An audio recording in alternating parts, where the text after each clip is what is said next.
Hello and welcome to the Kopala TV main news. And now we take a look at our headlines. Nakez salutes Ministry of General Education.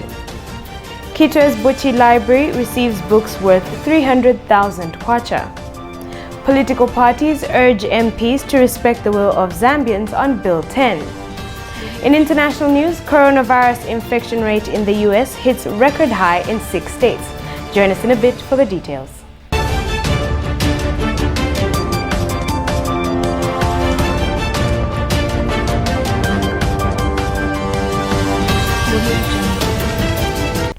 To present the Kopala TV main news, my name is Wabwila Musongole. The National Action for Quality Education in Zambia, Nakez, says they are happy to see the launch of an education channel on both DSTV and GoTV. Nakez Executive Director Aaron Chansa says that it is elating news for both learners in examination and non-examination classes in the country, adding that this single gesture by the Ministry of General Education will without doubt increase the number of school-going children benefiting from electronic learning. In a statement made available to Kopala TV News, Mr. Chansa proposed that more alternative modes of learning should still be commenced. He noted that ZICTA statistics show that more than 60% of Zambians have no access to television, and this clearly means that more than half of the pupils in the country are alienated from these television education channels. As an organization, we are happy that finally the educational channel is now on the DSTV and the GoTV. This is commendable, and we would want to salute the minister, the ministry and cooperating partners for making this a reality, but we would want the ministry to go further and introduce radio lessons for those learners who can't afford the TV. We would also want instructional, self-instructional materials to also be taken to rural schools. Our fear is that if these are not done, then the majority of learners. Buchi Library in Kitwe yesterday received 300,000 kwacha worth of books, 1 solar lamp, 2 laptops, 2 desktops and 1 e-reader, all donated by the Buchi Kamitondo Childhood Association, Bukaka, at the book handover ceremony where the library received a donation of 15,000 books. The association received a consignment of 22,000 books, of which 700 have been donated to Boseko, Kawama, Kamitondo, Kitwe Boys Secondary School, Helen Kaunda Secondary, CBU and Kitwe School of Nursing. Diana Kafwala has the rest of these details. They say, when you want to hide something from a black man, then put in a book. The culture of reading should be developed at a tender age. Reading should be part of one's life. This is why Buchi Kamitondo Childhood Association has decided to donate books to Buchi Library. Apart from the library, some schools in Kitwe have also benefited from the association.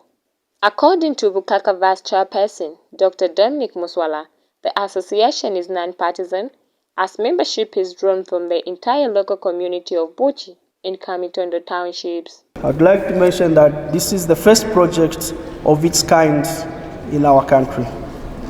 Bukaka believes that good and proper education plays an essential role in shaping our future and professional careers. It helps to develop our personality and to gain recognition and respect in our family and society. I heartedly wish at the moment that the donation will make the community of Buchi and Kamitondo townships, students, teachers and lecturers of Seko, Kawama, Kamitondo, Kitwe Boys Secondary School, Helen Kaunda Secondary School, Copperbelt University and Kitwe School of Nursing enjoy the new library environment for study and work.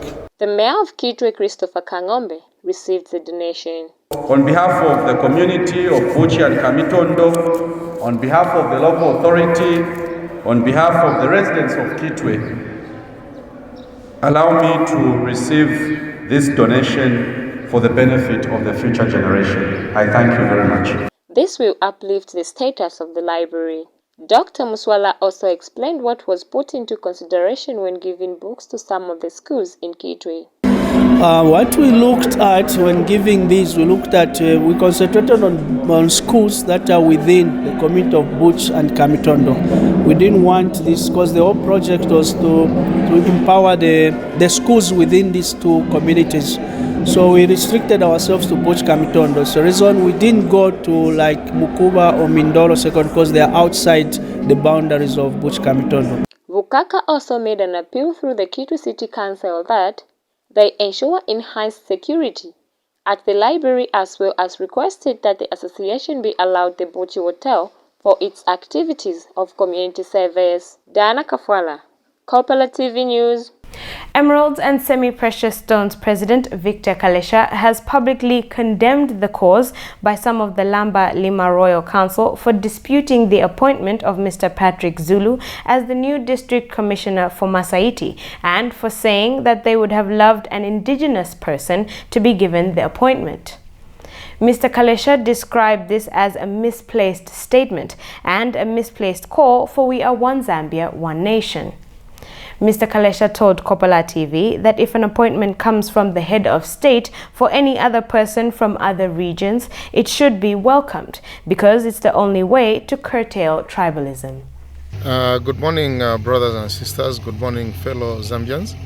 I think as a Lamba who comes from Lufuanyama, Chief Shibuchinga, I would like to publicly condemn the cause by some of my brothers in the Lamba Lima Royal Council who have been disputing the appointment of Mr. Zulu as DC for Masaiti, sorry.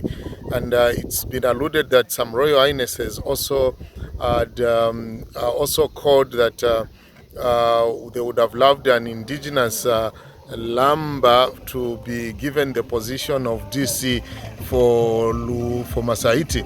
I think in my view, I think it's a misplaced statement and a misplaced call, because we are one Zambia, one nation, and if an appointment comes from the head of state for any other person from another region, it should be welcomed with both hands, because that is the only way we are going to curtail tribalism in our country. We cannot become regional and start claiming that only people that hail from a certain province should be able to be appointed in positions of leadership or governance. In case you have just tuned in, you are watching the Kopala TV main news. Join us in a bit after our commercial break.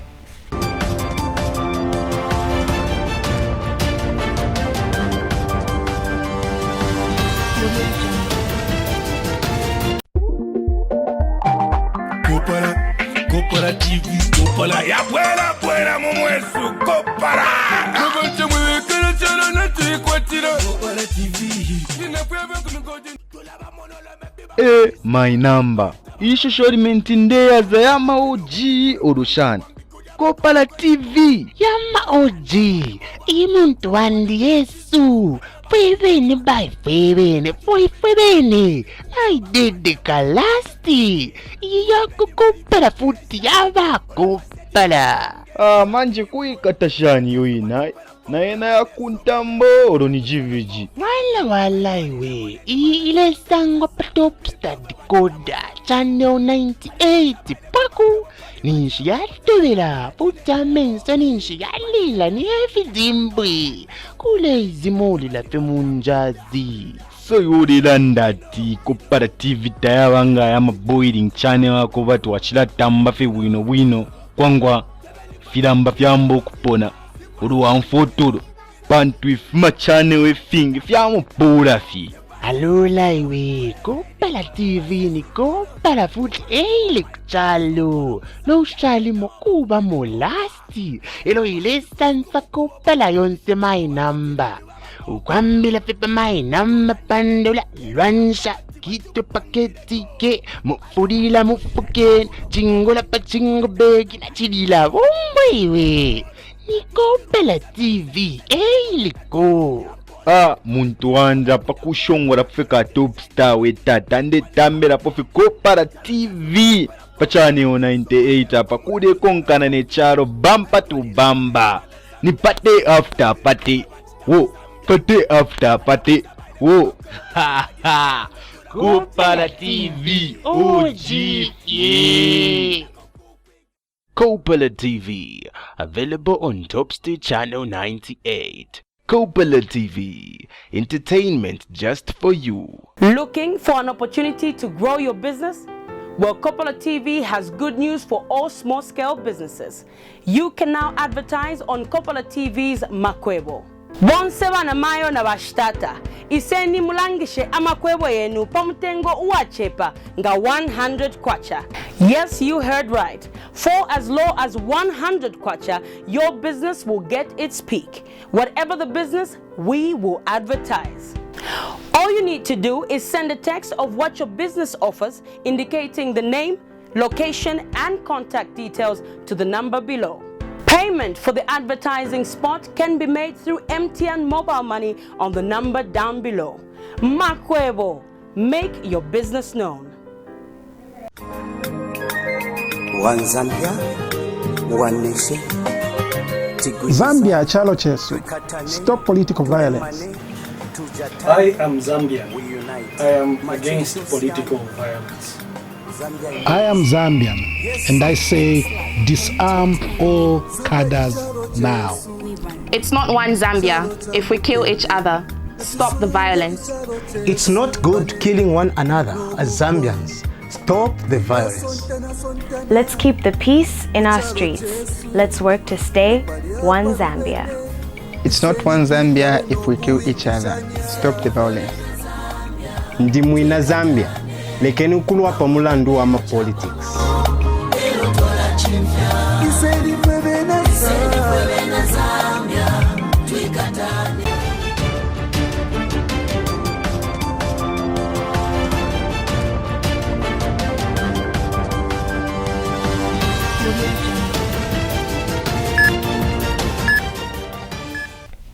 Welcome back. The opposition New Hope MMD President Neves Mumba says the party agrees with the Catholic bishops in calling for the withdrawal of Bill number 10. Dr. Mumba explained the party's position on the said bill.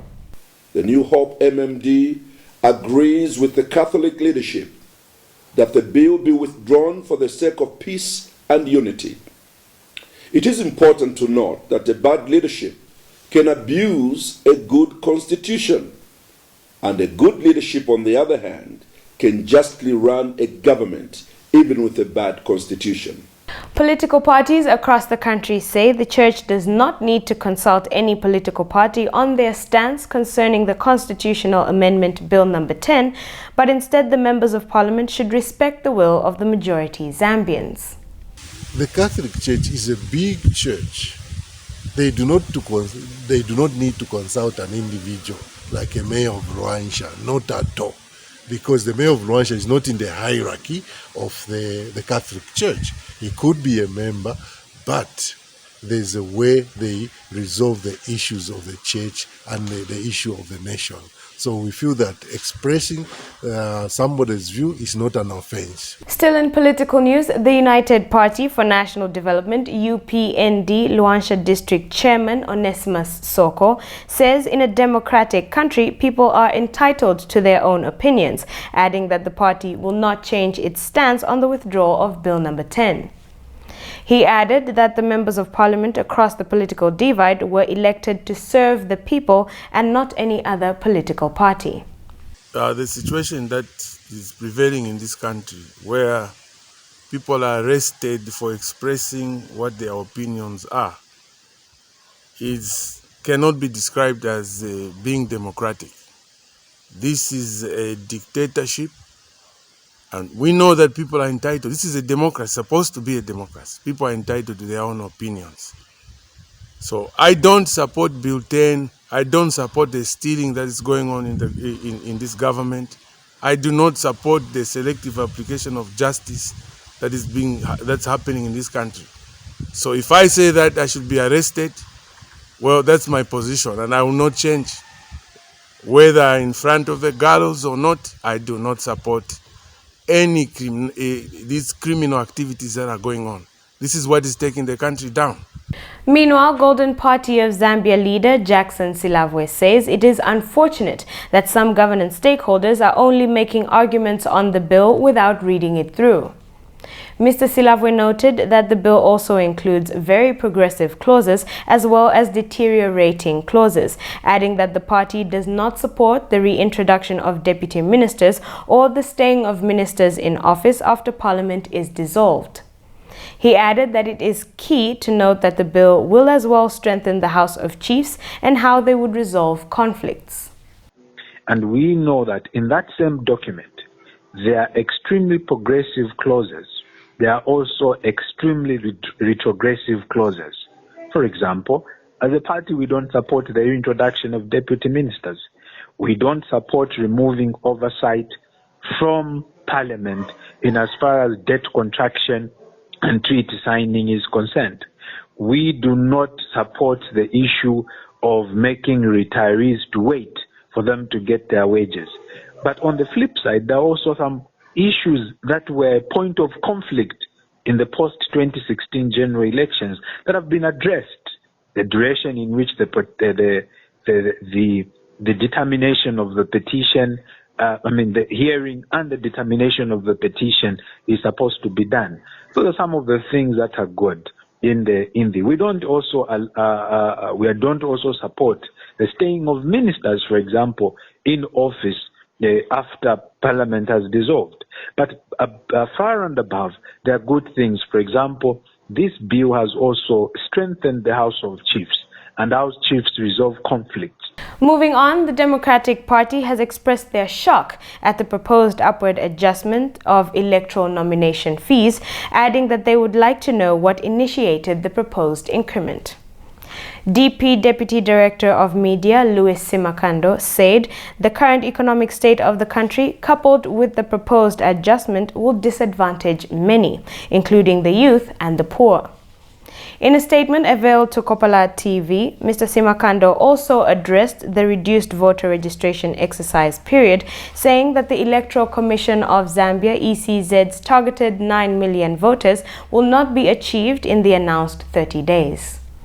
It is a shock to see that the nomination fees have been increased, in some cases up to more than 100 to 200% to file in nominations. What has necessitated the rise in the nomination fees? Because ordinarily, looking at the economy now, you would have expected the ECZ to consider even reducing the nomination fees so that they do not disadvantage the youth and, of course, the poor. Can you imagine for a councillor from 750,000, it goes up to 2,000? That is disadvantaging other people so that they are not able to stand. Has the governance now become a preserve for the rich in Zambia? This Zambia is our country, and we have the best right to govern this country as long as you are able to. The Southern African Center for the Constructive Resolution of Disputes, SACORD, has welcomed the clarification by the Electoral Commission of Zambia, ECZ, that the reported hiked nomination fees a few days ago was not an imposition on stakeholders, but a mere proposal for consideration by stakeholders. SACORD Executive Director Boniface Chembe says this clarification by the ECZ is important as it forms a basis for all stakeholders in the electoral process to engage in public discourse as to whether the proposal for the hiked fees is appropriate and welcomed by stakeholders. In a statement, SACORD says that there is consensus that the ECZ should attach some form of nomination fee to candidates that want to contest for political office, and SACORD does support the issue of nomination fees. Mr. Chembe added that SACORD has, however, taken note of those who have spoken in favor of the proposed hiked nomination fees and those against the proposed fees. In case you have just tuned in, you are still watching the Kopala TV main news. Join us in a bit after the break for international news.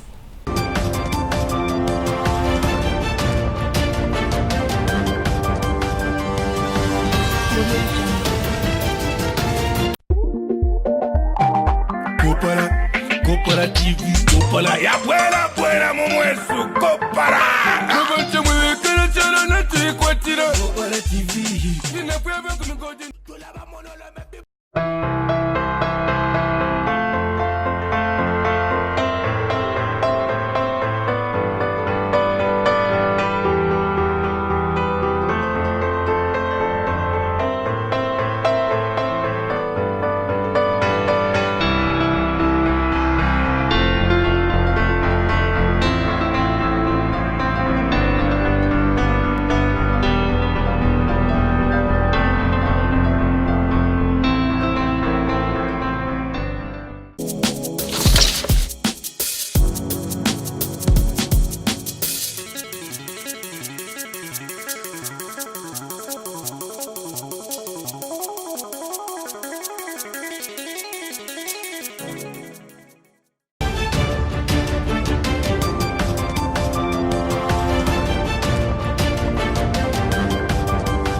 Welcome back.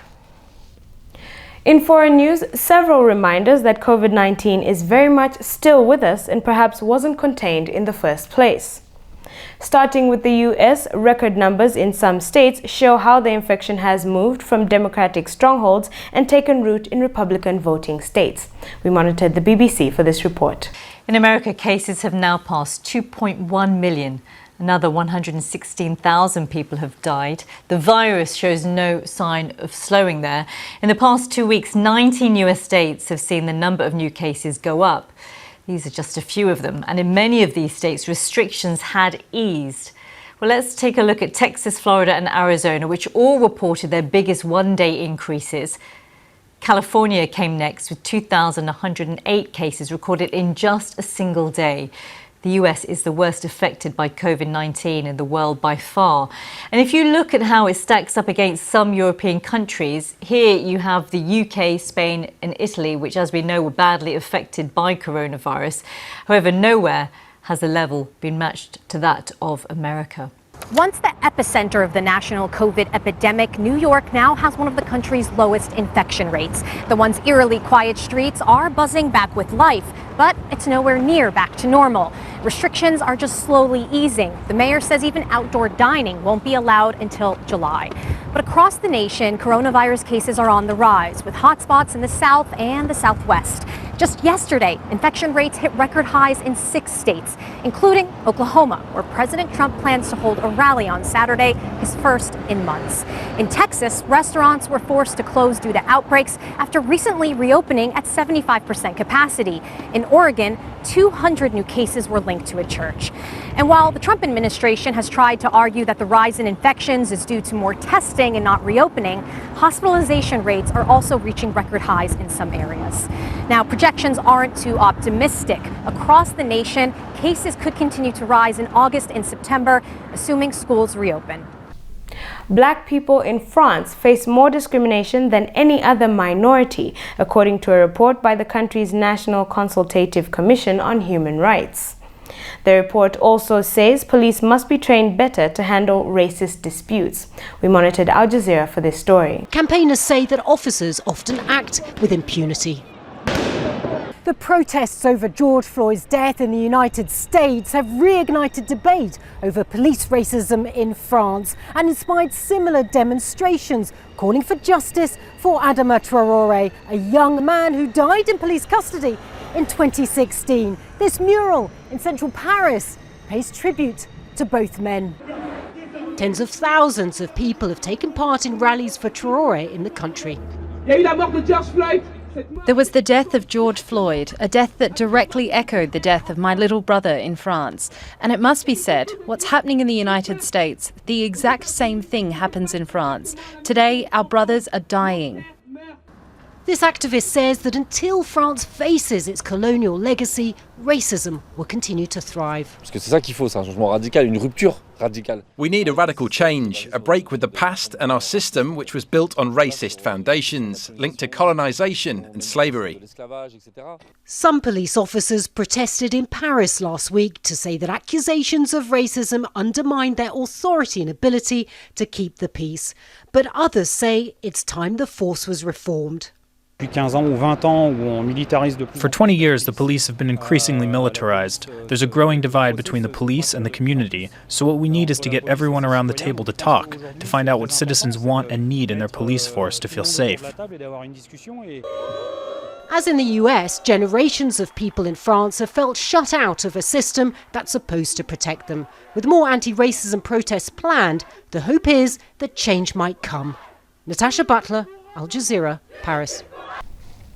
Finally, in foreign news, the UK government has abandoned its plans to use a smartphone app developed by the NHS for tracing people exposed to the coronavirus infection. Ministers have now decided to instead use technology provided by Apple and Google as part of the Test and Trace program.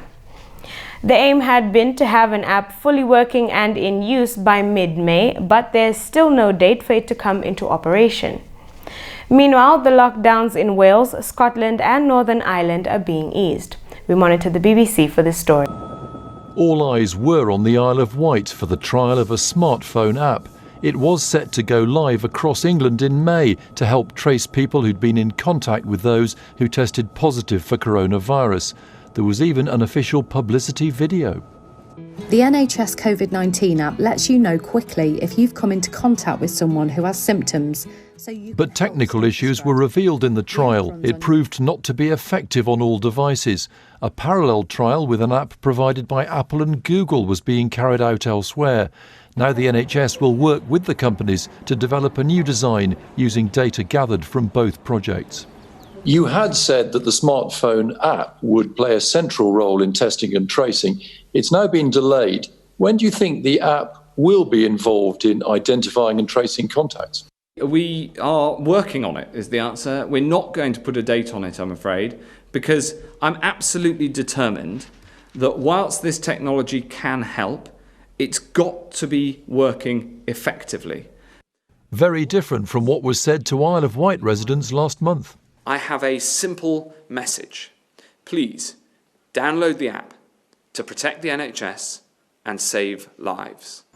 It now won't be launched till the autumn at the earliest, perhaps only for booking tests and reporting symptoms, and possibly never for full contact tracing. The focus now will be on human tracing. If someone tests positive, they'll get an email or phone call asking for details of people they've recently met up with. Since it was launched in England in late May, details of more than 14,000 people who tested positive were put into the system. Of those, around 10,200 were reached and asked to provide contacts, just under 3/4 of the total. As lockdown has eased, the amount of calls that I've seen sort of over the last few days have increased in terms of the amount of contacts that they're giving me. So, for example, previously I might have had only, let's say, 3 or 4 people that they've actually been in close contact with. That's now doubled to maybe 7 or 8. But some others who have to follow up the contacts and wish to remain anonymous say they've had little to do. I went live on the 30th of May. In that time, I have dialed 2 numbers and they were both no answer. I've had no other calls since then. You've been identified as a close contact of someone who has COVID. In Scotland, more than 1,200 contacts were traced between late May and mid-June. As in England, this will be the way forward for now, rather than with smartphone technology. Hugh Pym, BBC News. That item wraps up the Kopala TV news for today, but before we go, we recap on our headlining stories. Nakez salutes Ministry of General Education.